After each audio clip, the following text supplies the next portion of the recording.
धन्यवाद, धन्यवाद, धन्यवाद। परम पिता परमेश्वर, हम आपका हृदय से धन्यवाद करते हैं, आपको धन्य कहते हैं, आपके पवित्र वचनों के लिए धन्यवाद करते हैं जो पवित्र आत्मा के द्वारा हमें प्राप्त होते हैं। और ये निवेदन करते हैं कि इन वचनों के द्वारा प्रभु हम सबके हृदय में पवित्र आत्मा का कार्य हो रहा है, और ये कार्य ऐसे ही हो। हम लोग आप परमेश्वर की आत्मा को अनुमति देते हैं कि पवित्र वचनों के द्वारा हमारे भीतरी मनुष्यत्व को वो सही करे। हाँ प्रभु, ताकि हम सबका जीवन परमेश्वर की महिमा के योग्य बन सके और उस महिमा को प्रकट करे जो परमेश्वर के उपस्थिति के द्वारा परमेश्वर की महिमा हमारे जीवन से प्रकट होनी चाहिए, ताकि उसका नाम महिमान्वित हो। सारी महिमा आपको मिले। इस प्रार्थना को प्रभु यीशु मसीह के पवित्र नाम से मांगते हैं, आमीन। सबको प्रेज द लॉर्ड। हम परमेश्वर का बहुत धन्यवाद करते हैं। जैसे जैसे हम लोग इस सीरीज में आगे बढ़ेंगे, ये सीरीज हर बार आपको ऐसी चीजें देगी, इस सीरीज में आपको ऐसी चीजें मिलेंगी जिससे आपकी सोच में परिवर्तन आना अनिवार्य है। अभी तक हम लोग जिस लेवल पे थे वो लेवल से अब काफी डिफरेंट हो गया। आज हम लोग परमेश्वर के वचन में चल रहे हैं। यीशु मसीह ने शास्त्रियों और फरीसियों को बड़ा फटकारा। उसके समय के जो धार्मिक अगुए थे, रिलीजियस लीडर्स थे। और जब यीशु मसीह किसी कैटेगरी से जब कुछ बोलता है, पिता परमेश्वर और पुत्र, पिता और पुत्र जब किसी कैटेगरी को संबोधित करते हैं तो वो पूरे विश्व के सब समुदायों के लिए होता है। ये हमेशा याद रखना। एक्सेप्टेंस आपके लिए उसकी अनुग्रह को प्रकट करने के लिए है। जब आप उसको एक्सेप्ट करते हैं उसकी बातों को, तो आप पर अनुग्रह होगा, और आप रिजेक्ट करते हैं तो आप पर अनुग्रह नहीं होगा। यह है परमेश्वर की योजना। यीशु मसीह अपने समय के जो रिलीजियस लीडर्स थे उस समय में, जैसे आज ढेर सारे समुदाय हैं, पहला। दूसरा, आप अगर कलीसिया में आते हैं, मसीह की ओर बढ़ते हैं, तो यहां पर ढेर सारे संप्रदाय मिलेंगे आपको। संप्रदाय का मतलब होता है डिनोमिनेशंस। ये आप लोगों को आश्चर्य होता होगा कि दुनिया में तो तरह तरह के पंथ हैं, लेकिन कलीसिया में भी, कलीसियाएं में तरह तरह के संप्रदाय हैं, डिनोमिनेशंस हैं। तो ऐसा क्यों? परमेश्वर तक पहुंचने का जो मार्ग है वो इतना जटिल क्यों हो गया? इन्हीं सब कारणों से। सब अपना अपना मॉडल लेकर खड़े। हमने आपको बहुत पहले शब्दों में बताया था, अब आप वचन में देखिए। ये सबका अपना अपना मॉडल परमेश्वर एक्सेप्ट नहीं कर रहा है, और जो मॉडल परमेश्वर ने रखा वो कोई एक्सेप्ट नहीं कर रहा। ये है खास चीज। प्रभु यीशु मसीह जब इस पृथ्वी पर आए थे, उस समय यहूदियों ने, जो यहूदी रिलीजन है, उस ज्यूइश रिलीजन के अंदर, जैसे आज मसीहत में आप देखते हैं कि तमाम संप्रदाय, अलग अलग डिनोमिनेशंस हैं, ये हर रिलीजन में है। ऐसे ही यहूदी रिलीजन के अंदर इनके अलग अलग ढेर सारे संप्रदाय थे, डिनोमिनेशंस थे। यीशु मसीह जब इस पृथ्वी पर आया तो यीशु मसीह का सामना किन लोगों से हुआ? इन्हीं लोगों से, जो अपने आप को धार्मिक अगुए, रिलीजियस लीडर कहते थे, और यीशु मसीह का ये विरोध कर रहे थे। तब उसको आश्चर्य हुआ कि इनके पास पुस्तकें, इनके पास ज्ञान, ये तो ज्ञानी, यही तो शास्त्री और यही फरीसी। तो ये परमेश्वर की, जो परमेश्वर ने जो व्यवस्था दी थी, मूसा की व्यवस्था थी, और परमेश्वर ने 10 आज्ञाएं दी थी मूसा के द्वारा। तो मूसा के द्वारा जो परमेश्वर ने दिया था उसका एक अलग इंटरप्रिटेशन लेकर खड़े हो गए थे। ठीक वैसे ही, जस्ट लाइक दैट, जैसे इन लोगों के साथ हुआ, वैसे ही मसीहत में भी जो आरंभ के लोग थे, इन लोगों ने शुरुआत सही की, प्रेरितों से शुरुआत हुई, लेकिन प्रेरितों के युग के खत्म होने का, यानी प्रेरितों के 3 पीढ़ी के चेले, जिन्हें अर्ली चर्च फादर्स कहा जाता है, उसके बाद से कलीसिया में सिर्फ डिवीजन, सिर्फ डिवीजन, सिर्फ डिवीजन, और उस डिवीजन का कारण यह था सब अपना अपना मत बनाने लगे, अपना अपना डिनोमिनेशन बनाने लगे, अपनी अपनी शिक्षा देने लगे, अपने अपने सिद्धांत सिखाने लगे। आज हम लोग इसी विषय पर जाएंगे, लेकिन हम एक व्यक्ति, जैसे आपने बहुत ज्यादा सुना होगा फरीसी फरीसी, संडे से हम ही बता रहे हैं आपको फरीसी फरीसी फरीसी, फेरिसिकल एटीट्यूड। आज आपको बताएंगे 7 प्रकार के फरीसी हुआ करते थे, 7 टाइप्स ऑफ फेरिसीज। तो 7 प्रकार के फरीसी का मतलब फरीसियों का के 7 डिनोमिनेशन, इनके अपने अपने सब, इनके अपनी अपनी भीड़ होती, अनुयायी जिसको बोलते हैं, इनके अपने चेले थे, फरीसियों के चेले। वहां पर जब वो बोल रहा है ना, कल हम लोगों ने पढ़ा था, वहां पे लिखा कि तेरे चेले, यूहन्ना के चेले और फरीसियों के चेले, फरीसी एक नहीं थे, 7 थे। तो फरीसियों के चेले उपवास रखते हैं, प्रार्थना करते हैं, और तेरे चेले नहीं करते हैं। ये आया था ना। अब आज देखिए कि मसीहत में कितने सच्चे मसीही हैं और कितने फेरिसिकल एटीट्यूड में फंसते हैं। आंखें खोलने वाला है, इंटरेस्टिंग है, और इसलिए यह पता चल जाएगा कि कैसे सच्ची मसीहत को लोगों ने एकदम दबा दिया, उसका सत्य बाहर ना निकले, और उसके नाम से बाइबल लेकर खड़े हो गए और अपने मतलब की बातें लोगों से करने लगे।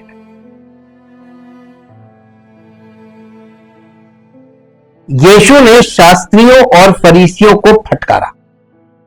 शास्त्री जो शास्त्र के जानकार थे, वे दूसरों पर अत्याचारी बोझ डालते थे। मत्ती रचित सुसमाचार उसका 23 अध्याय, उसका 1 पद से 4 पद तक पढ़िए, पहले पद से 4 पद तक। मत्ती 23। तब यीशु ने भीड़ से और अपने चेलों से कहा, शास्त्री और फरीसी मूसा की गद्दी पर बैठे हैं, इसलिए वे तुमसे जो कुछ कहें वो करना और मानना, उनके से काम मत करना। यानी तुम जैसे वो कुछ करते हैं, फिजिकली कुछ करते हैं, वो मत करना, वो जो बोलते हैं वो सुन लेना जी, क्योंकि वो कहते तो हैं, वो मुंह से दूसरों को बोलते ये करो ये करो ये करो, खुद नहीं करते, खुद नहीं करते, कहते तो पर करते नहीं। एक ऐसे भारी वो वे का मतलब प्लूरल होता है, दे, इंग्लिश में दे आएगा, यानी वे शास्त्री और फरीसी एक ऐसे भारी बोझ को जिनको उठाना कठिन है, बांधकर उन्हें मनुष्यों के कंधों पर रखते हैं, परंतु स्वयं उसे अपनी उंगली से भी सरकाना नहीं चाहते। वे अब देखिए बहुत खास बात आ रही, वे अपने सब काम, कौन? शास्त्री फरीसी। अब देखिए सब रिलीजन में देखिए, एवरी रिलीजन, बिना निष्पक्ष होकर देखिए, सब जगह लोग यही कर रहे हैं कि नहीं कर रहे हैं सब शास्त्री फरीसी, उनके अनुयायी भी वही। आगे वे अपने तावीजों को, अब ये थोड़ा सा एक ऐसी भाषा, इसके लिए आपको इंटरप्रिटेशन चाहिए होगा, वे अपने तावीजों को चौड़ा करते हैं। अब ये देखिए, ये सब ये फेरिसिकल एटीट्यूड में आता है। आज लोग जो सेवकाई कर रहे हैं, हम केवल कलीसिया की बात करें, देखिए न्याय कलीसिया का होगा, जितने रिलीजियस सिस्टम सब न्याय में आ जाए। वो बाहर वाले, पहले अंदर से न्याय शुरू होगा तो बाहर वालों का होगा। यहां सबसे पहले परमेश्वर अपने घर से शुरू कर रहा है, कलीसिया परमेश्वर का घर है, और अपने वस्त्रों की कोरे बढ़ाते हैं। हाँ, अब ये बस यहीं पर रुक जाइए। यहां पर यीशु मसीह उनसे क्या कह रहा है? फिर यीशु ने भीड़ और अपने शिष्यों से बात की। यीशु ने इन समूहों से बात की, लेकिन उन्होंने शास्त्रियों और फरीसियों के बारे में बात की। यीशु मसीह, देखिए लोग कहते हैं यीशु मसीह ऐसे नहीं बोलता था, जैसे अरे लोगों ने यीशु मसीह का सामना किया कहां? इस युग के लोगों का झेल जाते, वो एकदम स्पष्ट बोलता था, हाँ किया ना की ना, ले तेरे दे तेरे की। गलत को एक्सेप्ट नहीं करता था, झूठ वो बोलता नहीं था। इनसे यीशु ने बात की, और किसके विषय में बात की? शास्त्रियों और फरीसियों के बारे में बात की। एक प्रकार से आप कहेंगे तो झूठे शिक्षक कहां से आ रहे हैं? यहीं से निकल के आ रहे हैं। इनके विषय में बात की। बेशक यीशु के इन कट्टर विरोधियों ने सुना, लेकिन एक तरह से यीशु ने उनसे बात करना समाप्त कर दिया था। इसके बजाय उनका इरादा लोगों और उनके अनुयायियों को उनके बारे में चेतावनी देना था। यीशु मसीह इनसे बात नहीं करता था क्योंकि यीशु मसीह को एक्सेप्ट नहीं करते थे, उसकी बातों को एक्सेप्ट नहीं करते थे। तो वो अपने लोगों को कि इनके चक्कर में मत पड़ना, ये समझाता था। अपने लोगों को सही शिक्षा दो ताकि उनके पास ना जाए, उनकी भीड़ में शामिल ना। ये यीशु मसीह का उद्देश्य था। पूरे प्रवचन में, यानी मत्ती 23 अध्याय की बात करें तो पूरे प्रवचन का असली लक्ष्य भीड़ और शिष्य हैं, जिन्हें फरीसी कानूनवाद से मुक्त होने की आवश्यकता है। फरीसी कानूनवाद, कानूनवाद का मतलब समझते हैं? कानूनवाद का मतलब कि ये लीगलिज्म था। लीगलिज्म ये कि मूसा की व्यवस्था, और परमेश्वर ने जो मूसा को व्यवस्था दी थी, क्योंकि उस जमाने में कोई कानून था नहीं, कोई कंट्री का कोई वो था नहीं, यानी इन लोगों के पास किसी भी प्रकार का वो नहीं था, संविधान नहीं था। तो परमेश्वर ने मूसा के द्वारा इनको ये संविधान दिया था, जिसे कानूनवाद यहां पे बोला जाए। वो मूसा का कानून, मूसा की व्यवस्था, मूसा का कानून आप कह सकते हैं। उसमें सब नियम कानून थे, हर तरीके के, पारिवारिक भी थे, सिविल भी थे, सब कुछ था। तो वो उसको कानूनवाद बोला गया यहां पे। ये और इसके लिए जो शास्त्री लोग होते थे, और इनमें लॉयर्स भी होते थे, स्क्राइब्स, ये लॉयर्स होते थे, ये कानून के जानकार होते थे, और ये लोगों को बताते थे कि इस मसले में आपको क्या करना चाहिए, क्या नहीं करना चाहिए।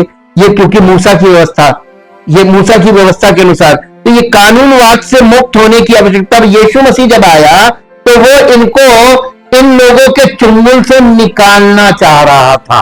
अब देखिए, आप याद कीजिए, हम लोगों ने संडे को जब गलातियों की पत्री पढ़ी तो एक फरीसी के द्वारा लिखी गई है, और वो फरीसी कौन है मालूम? पौलुस। वो गुड फरीसी। 7 प्रकार के फरीसियों में 6 प्रकार के फरीसियों को यीशु मसीह ने रिजेक्ट किया, और जो एक कैटेगरी उसमें गुड फरीसी में निकोदेमुस आता है, जो यीशु मसीह के पास आया, और इसमें और भी थे बहुत। हमें जो जितने आप लोग जानते हैं उतने नाम मैं आपको बता रहा हूं। पौलुस था, पौलुस भी फरीसी था, और इसलिए चूंकि वो फरीसी था, उसको ये मालूम था। उसने गलातियों 4 में हमने क्या पढ़ाया था कि परमेश्वर के ठहराए हुए समय तक संरक्षकों और प्रबंधकों के अधीन, ये रिलीजियस बात की जा रही है, पारिवारिक नहीं। यानी आप जब तक बॉर्न अगेन नहीं होंगे तब तक आपको परमेश्वर ने सारी दुनिया में लोगों को अलग अलग संप्रदाय और समूहों में रख दिया। ये परमेश्वर की योजना थी कि जब परमेश्वर पुत्र के द्वारा उद्धार का कार्य पूरा करेगा, सुसमाचार फैलेगा, तो सब लोगों तक जाएगा, और जो कोई उस पर विश्वास करेगा वो कलीसिया में आएगा और परमेश्वर का संतान बनेगा। ये परमेश्वर की योजना थी।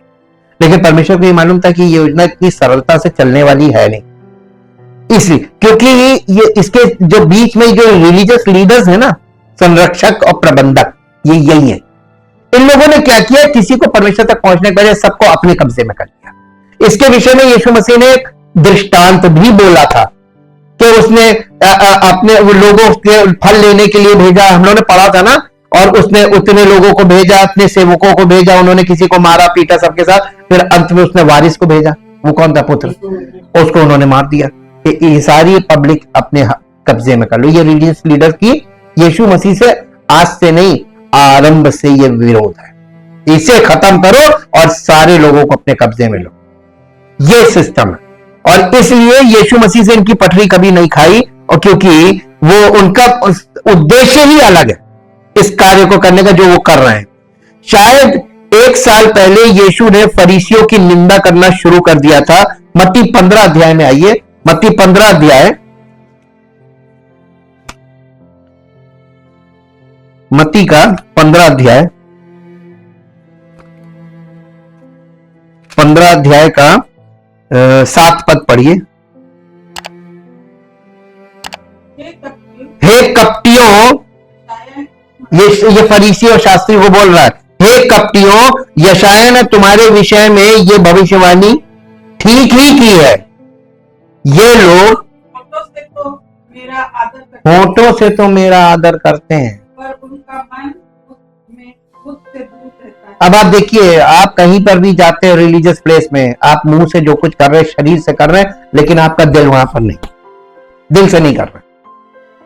ये शारीरिक एटीट्यूड आपको बचपन से सिखा दिया जाता है, यहां जाना है हाथ जोड़ लेना, यहां जाना झुक जाना, यहां जाना है मत्था टेक लो, ये आपको एटीट्यूड सिखा दिया गया व्यवहार, लेकिन इसमें आपका दिल शामिल नहीं। इसलिए क्योंकि आप जो कुछ कर रहे हैं ये सिर्फ संप्रदाय के लिए कर रहे हैं कि लोग, नहीं तो लोग टोक देंगे, लोग बेइज्जती हो जाएगी। ये परमेश्वर से के लिए आप नहीं कर रहे हैं, या बिल्डिंग को झुक के बिल्डिंग को दंडवत कर रहे हैं, बिल्डिंग को दंडवत कर रहे हैं। इसलिए यीशु मसीह इनके विषय में ये वाली इनको उसमें बोलने लगा था। इसके बाद उन्होंने अपने शिष्यों को फरीसियों और सदूकियों की शिक्षाओं के बारे में चेतावनी दी। मत्ती रचित सुसमाचार का 16 अध्याय, आइए 16 अध्याय, और 16 अध्याय का 5 पद से 12 पद तक पढ़ेंगे।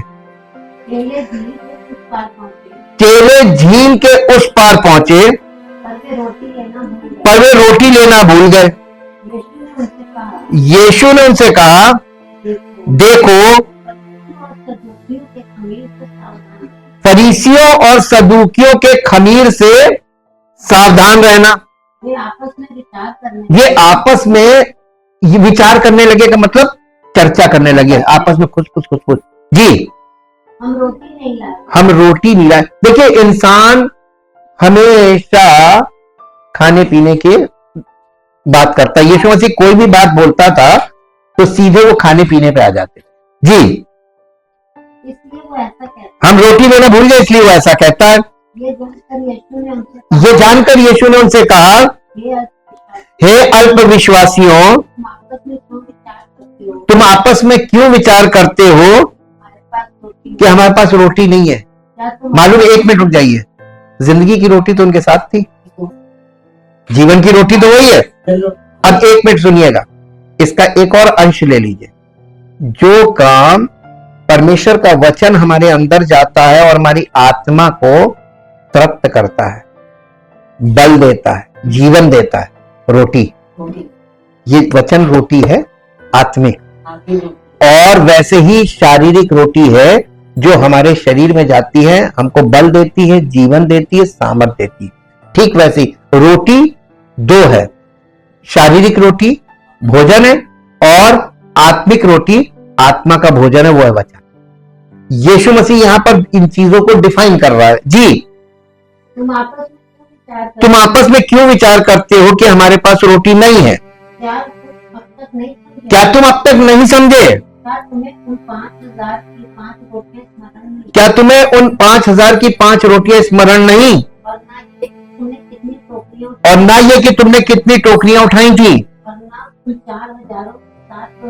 और ना उन 4,000 की 7 रोटियां, और ना ये कि तुमने कितने टोकरे उठाए थे। तुम क्यों नहीं समझते कि मैंने तुमसे रोटियों के विषय में नहीं कहा, परंतु ये कि तुम उन फरीसियों और सदूकियों के खमीर से सावधान रहना।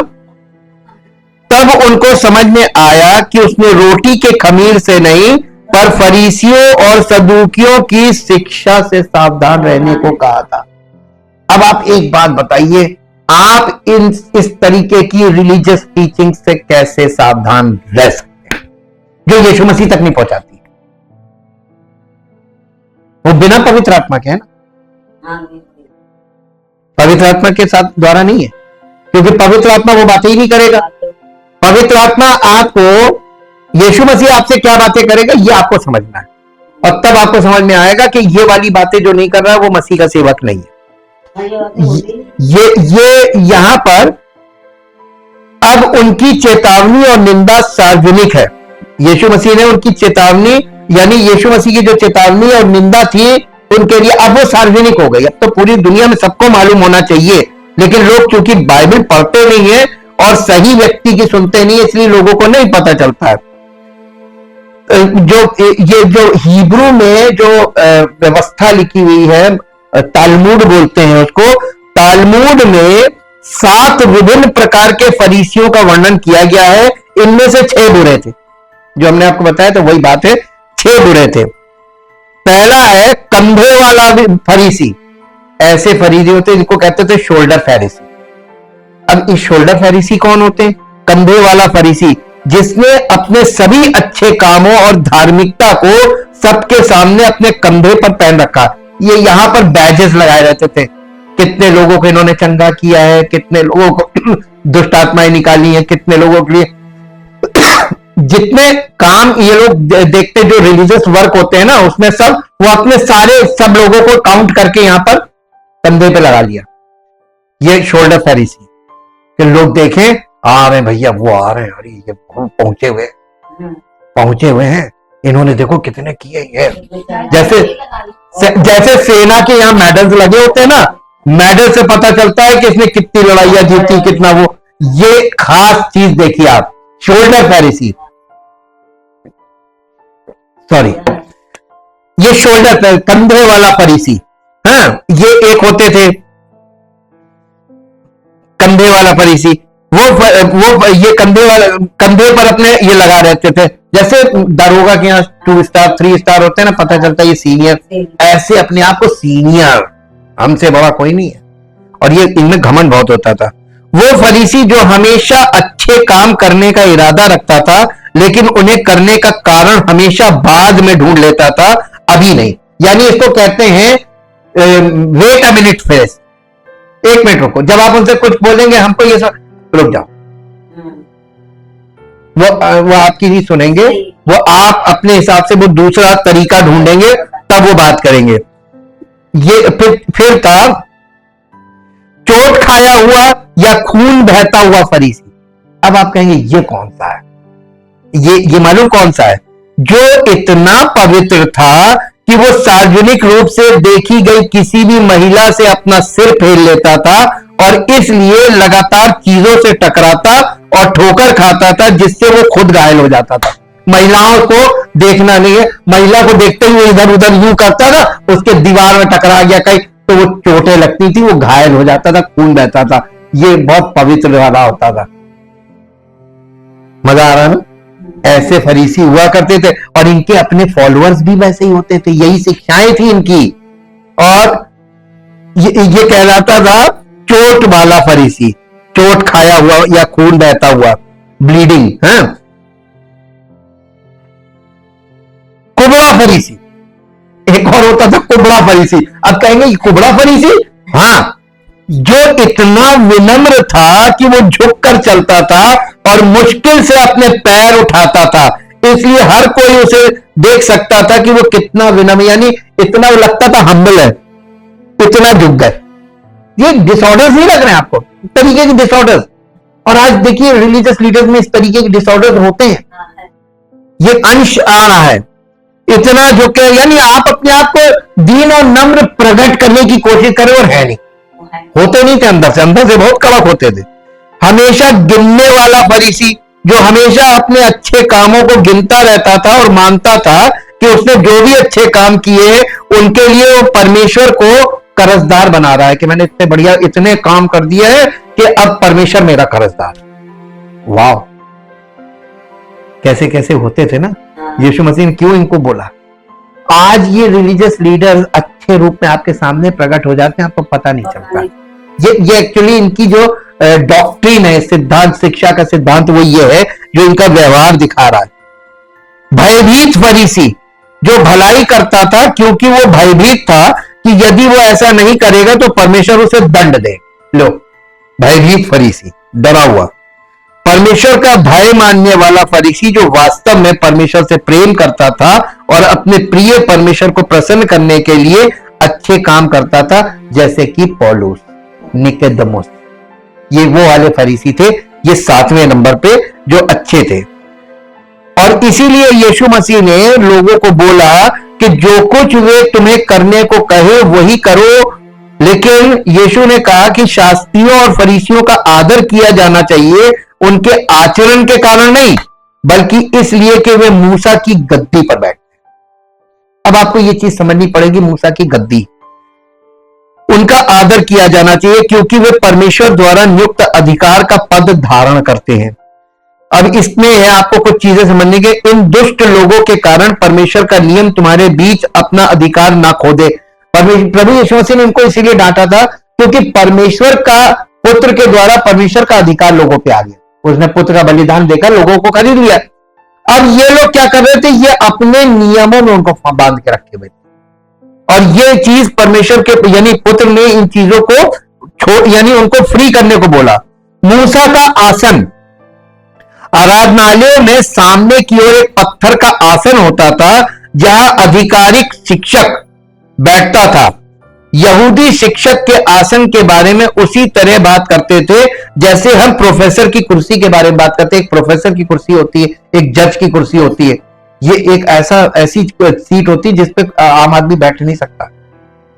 वैसे ही वो एक गद्दी होती थी आराधनालय में जहां पर शिक्षक बैठता था। अब आप देखिए, खास तौर से यहूदी आराधनालय में जो सबसे मुख्य आसन होता था वो शिक्षक का होता था, धार्मिक लीडर का नहीं होता था। उसके अंडर में जितने उसके चेले होते थे वो शिक्षा दूसरों को देते थे। वे भारी बोझ बांधते थे जिसे उठाना कठिन होता है और उसे लोगों के कंधों पर डाल देते थे। शास्त्री और फरीसी बुरे उदाहरण थे क्योंकि वे दूसरों को खुद से ज्यादा की अपेक्षा करते थे, दूसरों से यानी अधिक एक्सपेक्ट करते थे, चाहे वो गिविंग हो चाहे वो काम हो, हर तरीके में वो अधिक एक्सपेक्ट करते, लेकिन खुद वे कुछ नहीं करते थे, और फिर भी वे खुद उसे अपनी उंगली से भी नहीं हिलाते थे। भारी बोझ, धार्मिक नेताओं का बोझ यीशु के बोझ से बिल्कुल अलग है। उनका बोझ हल्का है और उसका जुआ सहज है। मत्ती 11 अध्याय उसका 30 पद पढ़िए। मत्ती 11 अध्याय उसका 30 पद। क्योंकि मेरा जुआ सहज और मेरा बोझ हल्का है। ये धार्मिक नेता बोझ लाने वाले थे, यीशु बोझ उठाने वाले। इसीलिए यीशु मसीह ने कहा कि मेरे पास आओ, मैं तुम्हें विश्राम दूंगा, मैं तुम्हारा बोझ हल्का कर दूंगा। ठीक, तो उसने नियम कानून सब खत्म किए, क्योंकि इन नियमों कानूनों के आधार पर तुम परमेश्वर तक नहीं पहुंच पाओगे। अब आपको ये बात कितने सालों में समझ में आएगी ये आपके ऊपर डिपेंड करता है, लेकिन ये परम सत्य है कि आपके कुछ भी कर लेने से, कितने नियमों में अपने आप को बांध लो, लेकिन तुम परमेश्वर तक नहीं पहुंच सकते। यही कानूनवाद है, लीगलिज्म कहते हैं इसको, लीगलिस्टिक ओपिनियन है ये।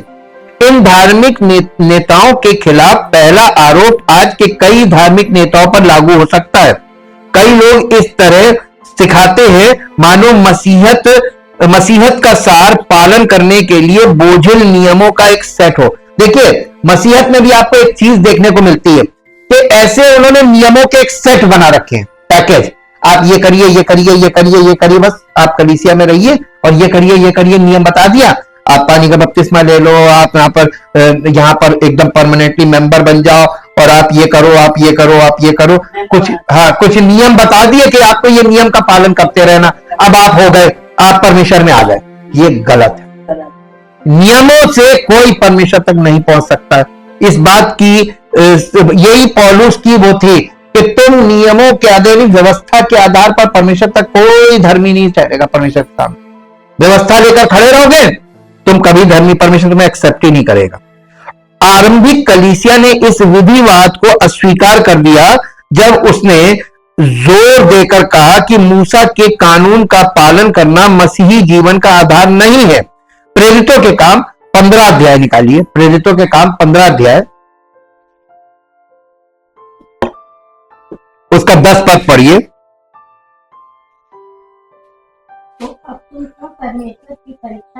तो तुम अब क्यों परमेश्वर की परीक्षा करते हो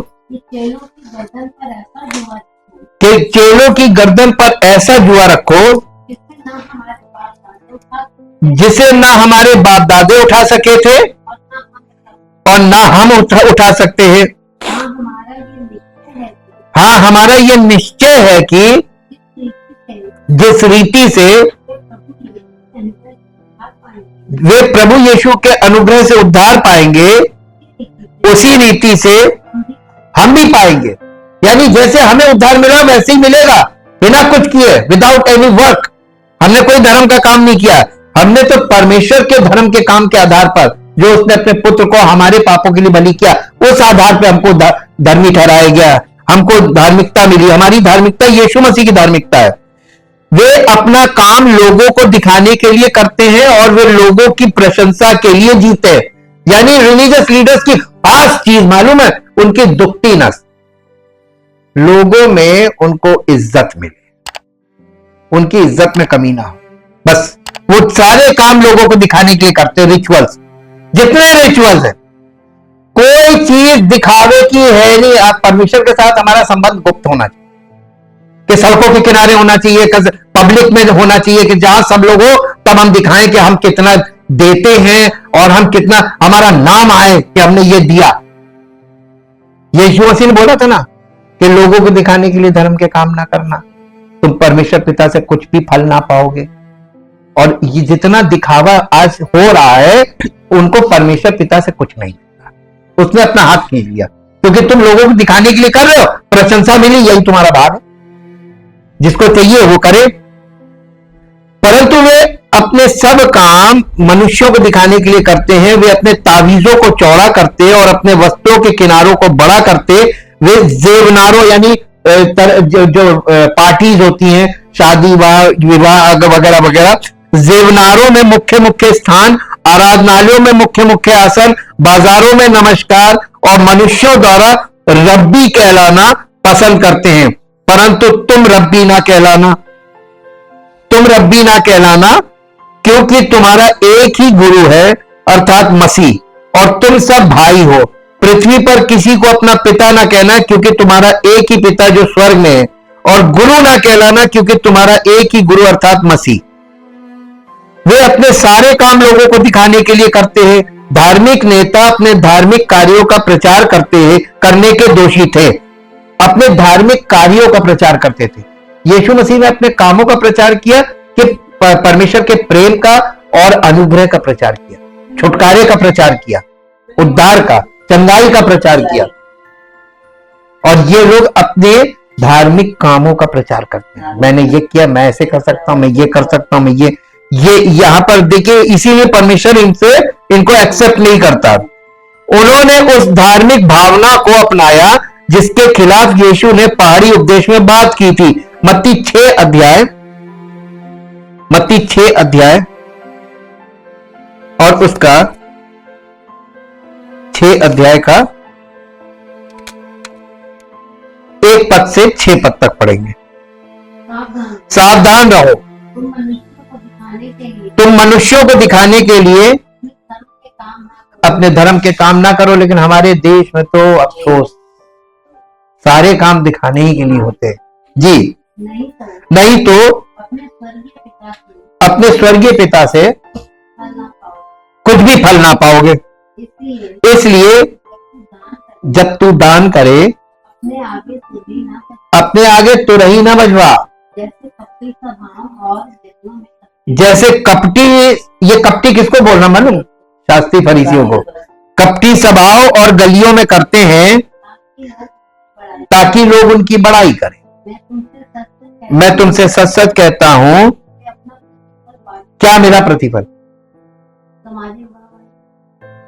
सामाजिक आदर मिल गया, समाज में लोग वाहवाही करने लगे जी। परंतु जब तू दान करे, जो तेरा दाहिना हाथ करता है, इतना गुप्त होना चाहिए कि आप ही का दाहिना हाथ कर रहा है तो बाएं हाथ को ना पता चले कि आपने क्या दिया जी, ताकि तेरा दान गुप्त रहे और तब तेरा पिता जो गुप्त में देखता है। अब परमेश्वर से प्रतिफल चाहिए तो गुप्त में दो, और अगर लोगों से वाहवाही चाहिए तो खुलेआम दो और ढिंडोरा पीट के दो। छोड़ दिया किसकी इच्छा पे? हमारी इच्छा पे छोड़ दिया। अब हमको ये निर्णय लेना कि हमको कैसे करना है, हम किस उद्देश्य से करना है। वे अपने तावीजों को चौड़ा बनाते हैं और अपने वस्त्रों के किनारों को बड़ा करते हैं। तावीजों छोटे चमड़े के बक्से जिन पर शास्त्रों के छोटे छोटे स्क्रॉल होते हैं, जो चमड़े की पट्टियों से बांह और सिर पर बंधे होते हैं, और उनके वस्त्रों के किनारों को मूसा के कानून यानी मूसा की व्यवस्था के अनुसार के अनुरूप होने के प्रयास में पहने गए थे। कि ये जो इन्होंने ऐसे वो पहन रखा था, उसमें छोटे छोटे बक्से बने हुए थे, उनमें कुछ कुछ लिखा रहता था, वर्सेस है। ये होता था, ये हिब्रू लोग थे, ये यहूदी लोगों में। तो इनमें देखिए व्यवस्था विवरण में चलिए, व्यवस्था विवरण इस चीज को व्यवस्था में ही देखने से आपको मिलेगा। व्यवस्था विवरण और उसका 11 अध्याय, 11 अध्याय और 11 अध्याय का 18 पद पढ़िए।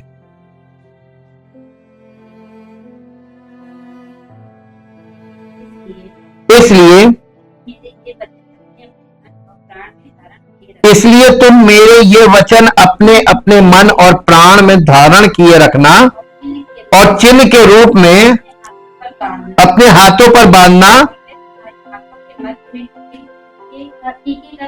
और वे तुम्हारी आंखों के मध्य में टीके का काम दे। यानी ऐसे जो लोग यहाँ पे टीका लगाते हैं ना, एकदम टीके का काम दे। तो परमेश्वर के वो लिखा है ना कि तुम ये वचन अपने अपने मन और प्राण में धारण, कहां पे धारण करना था? मन में। लेकिन मालूम ये यहाँ पे छोटे छोटे बक्से, उसके अंदर वो पर्चियों में लिख लिख के रखते थे। लोग देखें कि अरे कितना धर्मी है यार, आयतों से भरा हुआ। जैसे आजकल लोग टी शर्ट पे पूरा वर्सेस लिखी होती है, दुनिया को दिखाओ कि देखो हम ये हम मानते हैं। ये सब फैरिसिकल एटीट्यूड है कि नहीं? चिन्ह धारण करना, ये सब धारण करना, ताकि दूर से देखकर लोग पहचाने ये फलाना, ये फलाना, ये फलाना। सब लोग अपना अपना धारण कर रहे हैं। ये 7 टाइप्स फैरिसीज का मतलब 6 प्रकार के जो बुरे थे, तो सारे लोग, 6 number is the number of man. ये समस्त मानव जाति में सब लोग वही कर रहे हैं कि चिन्ह धारण करके घूम रहे हैं। लेकिन हमको जब पवित्र आत्मा ने जिस समय पकड़ा था, बहुत सालों पहले की बात है, हमने ये सब चिन्ह विन्ह सब हटा दिए।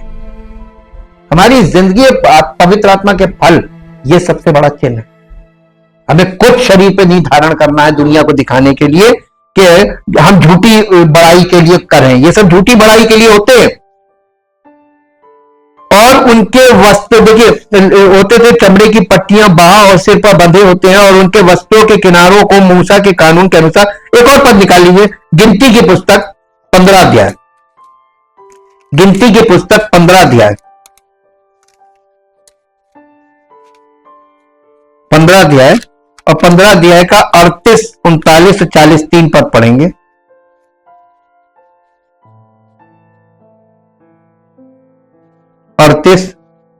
बल्कि आप 37 से पढ़िए। फिर यहोवा ने मूसा से कहा, इस्राएलियों से कह कि अपनी पीढ़ी में अपने वस्त्रों के छोर पर झालर लगाया करे, और एक छोर की झालर पर एक नीला फीता लगाया करना, और वो तुम्हारे लिए ऐसी झालर ठहरे जिससे जब तुम उसे देखो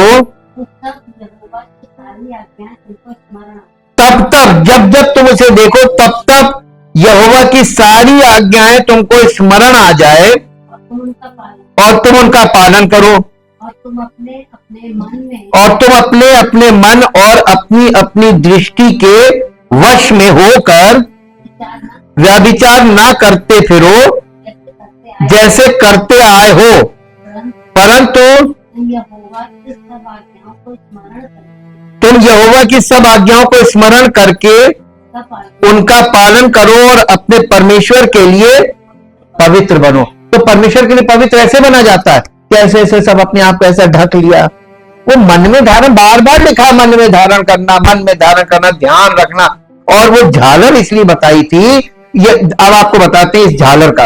ये एक प्रेयर शॉल है, ये ओढ़ी जाती है।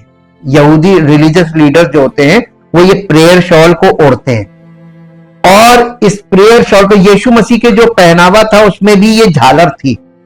जब आप देखें वो 12 वर्ष से लहू बहने वाली से उसके वस्त्र के छोर को, तो वही झालर को छुआ था और झालर को छुआ था, उस झालर को, और वो चंगी हो। ये उनका वो था एक पहनावा और वो पहनते थे। ये बहुत इंपॉर्टेंट चीज थी, लेकिन इसके कारण और थे। लेकिन ये फरीसी लोगों ने इन चीजों को एक अलग स्वरूप दे दिया था, प्रदर्शन। इन चीजों का प्रदर्शन बहुत करने लगे थे और ये प्रदर्शन आज तक चला आ रहा है। ये लोग क्या करते थे कि छोटे छोटे चमड़े के बक्से जिन पर शास्त्रों के छोटे छोटे स्क्रॉल होते हैं, जो चमड़े की पट्टियों से बांह और सिर पर बंधे होते हैं, और उनके वस्त्रों के किनारों को मूसा के कानून के अनुरूप होने के प्रयास में पहने रहते थे। यानी कि ये लगे कि हम मूसा की व्यवस्था का पालन कर, सिर्फ दिखावा, ये केवल दिखावा था। इन्हें फिलैक्ट्रीज कहा जाता था। फिलैक्ट्रीज ये प्राचीन यूनानी शब्द से, जिसका अर्थ है रखना, ऐसी चीजें जिनमें कानून का पालन किया जाता था, उसके लिए इसको पहनते, फ्लैक्ट्रीज पहनते थे। इन धार्मिक नेताओं के लिए यह मानना स्वाभाविक था कि उनके वस्त्रों पर व्यापक फ्लैक्ट्रीज और बड़ी सीमाएं उन्हें अधिक आध्यात्मिक दिखाती हैं। फिलैक्ट्री और उनके वस्त्रों की विशेष सीमाएं, यानी घेर, जो उनके चोगा होता था उसका घेर, जितना बड़ा घेर उतनी बड़ी सीमा, उतना बड़ा वो, ये दिखाते थे। उनके वस्त्रों की विशेष सीमाएं पहनने का विचार माउंट सिनाई पर दिए गए वाचा के तहत इजराइल को दिए गए आदेश का पालन करना था। अति आध्यात्मिकता की छवि को बढ़ावा देने के लिए उन चीजों का उपयोग मानव पाप पूर्णता का दोष था, ना कि स्वयं आदेश। ये परमेश्वर ने इसलिए दिया था कि लोग इसको समझे। अब मसीह में इन चीजों की क्या जरूरत थी? यीशु मसीह के सामने ये सब पहन के आते थे और उससे भिड़ते थे। उन्हें सबसे अच्छी जगह पसंद है, बाजारों में अभिवादन। अपनी कथित आध्यात्मिकता को प्रदर्शित करने से संतुष्ट ना होकर धार्मिक नेताओं को यह पसंद था जब लोग उनकी कथित आध्यात्मिकता की प्रशंसा करते थे।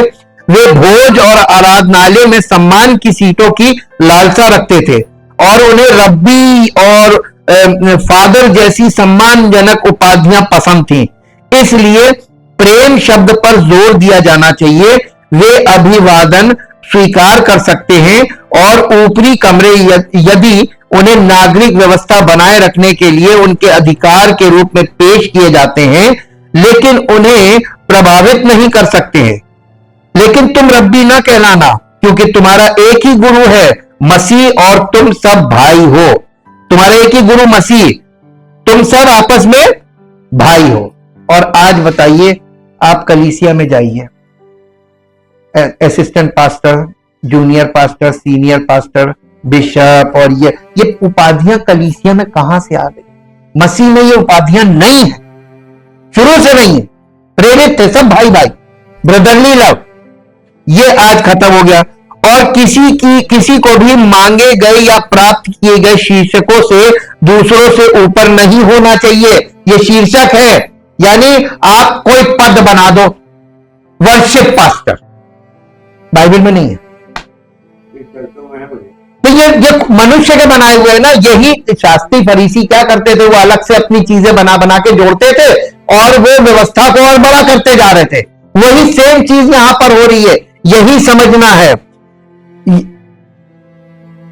एक ऐसा उपदेश जिसे आज की कलीसिया अधिक गंभीरता से ले सकती है, न केवल औपचारिक कलीसिया संबंधी उपाधियां, most reverend, my Lord, bishop आदि के संबंध में, बल्कि एकेडमिक योग्यताओं या कलीसिया में आधिकारिक स्थिति के प्रति अत्यधिक सम्मान के मामले में। ये इतना, किसी को परमेश्वर की उपस्थिति में कोई सम्मान नहीं है, केवल परमेश्वर। अगर वहां रानी भी बैठी है, राजा भी बैठा है कलीसिया में, तो परमेश्वर से ज्यादा कोई महत्व नहीं रखता। वो सब वहां कॉमन मैन होते हैं। हम सब वहां पे एक ऐसे बैठे हैं जैसे प्रजा। राजा हमारा प्रभु है, तो उससे उसके आगे किसी को ऊंचा नहीं उठना चाहिए। रब्बी ना कहलाना, धरती पर किसी को अपना पिता ना कहना, शिक्षक ना कहलाना। यीशु ने अपने श्रोताओं और हमें किसी को भी अनुचित सम्मान ना देने के खिलाफ चेतावनी दी। एक व्यक्ति के पास सामान्य मानवीय अर्थ में पिता या शिक्षक हो सकते हैं, लेकिन उन्हें ऐसे अर्थ में नहीं मानना चाहिए कि उन्हें अत्यधिक आध्यात्मिक सम्मान या अधिकार देता है।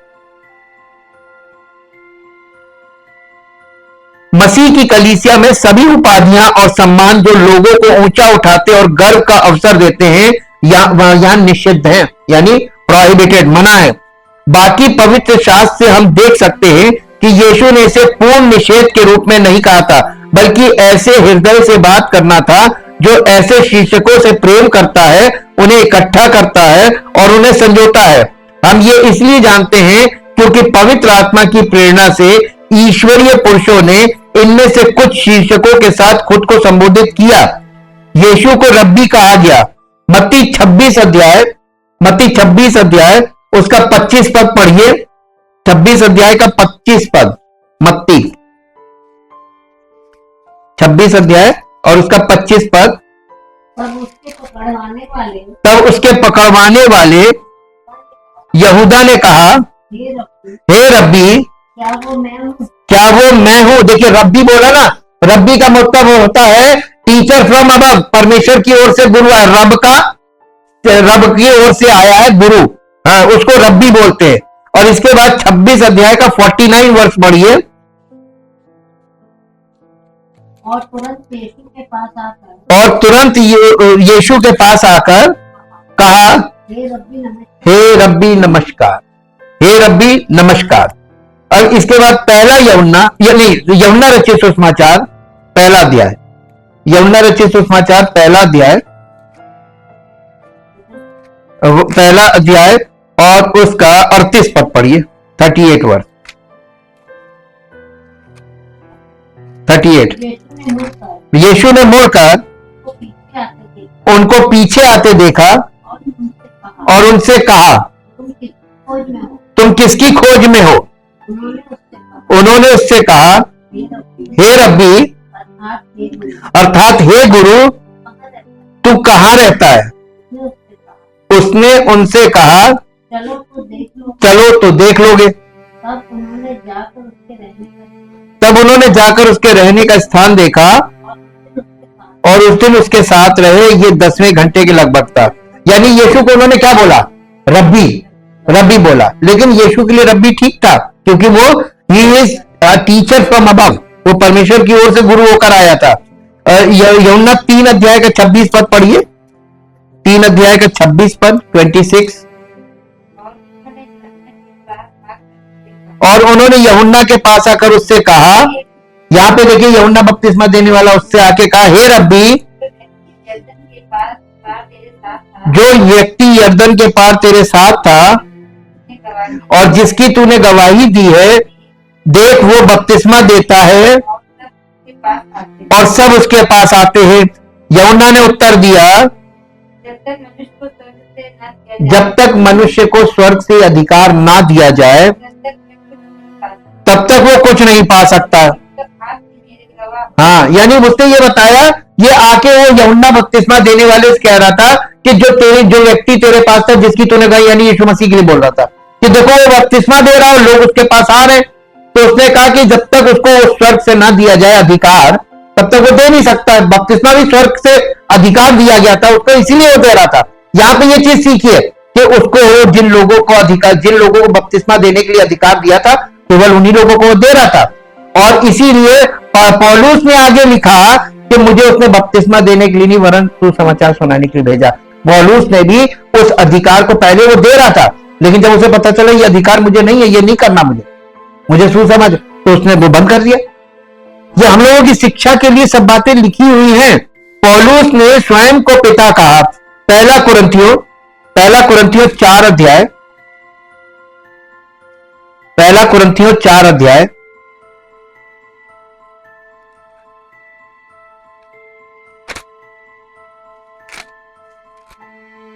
अध्याय का 15 पद। क्योंकि तुम्हारे सिखाने वाले 10,000 होते, क्योंकि यदि मसीह में तुम्हारे सिखाने वाले 10,000 भी होते तुम्हारे पिता तो भी तुम्हारे पिता बहुत से नहीं, और इसलिए इसलिए कि मसीह यीशु में समाचार सुसमाचार के द्वारा तुम्हारा पिता मैं तुम्हारा पिता हुआ। यानी जो यीशु ये प्रेरितों के चेले थे वो अर्ली चर्च फादर ही तो कहलाते थे, फादर्स। तो वो ये इस तरीके से वो बता रहा है। फिलिपियों की पत्री 2 अध्याय, फिलिपियों की पत्री 2 अध्याय, 2 अध्याय और उसका 22 पद पढ़िए। पर उसको तो तुमने परखा और जान भी लिया है कि जैसा पुत्र पिता के साथ करता है वैसे ही उसने सुसमाचार फैलाने में मेरे साथ किया। इसलिए मुझे आशा है कि हाँ। यह ही मुझे जान पड़ेगा कि मेरी क्या दशा होगी, हाँ यही मैं उसे तुरंत दे दूंगा। हाँ, यहाँ पे देखिए वो अपने चेले के विषय में कह रहा है कि वो उसका पिता के समान था।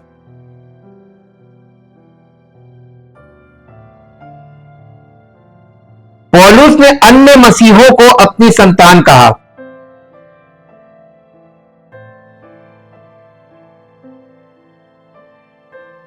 पहला तिमोथियस उसका अध्याय 2, पहला तिमोथियस अध्याय 2,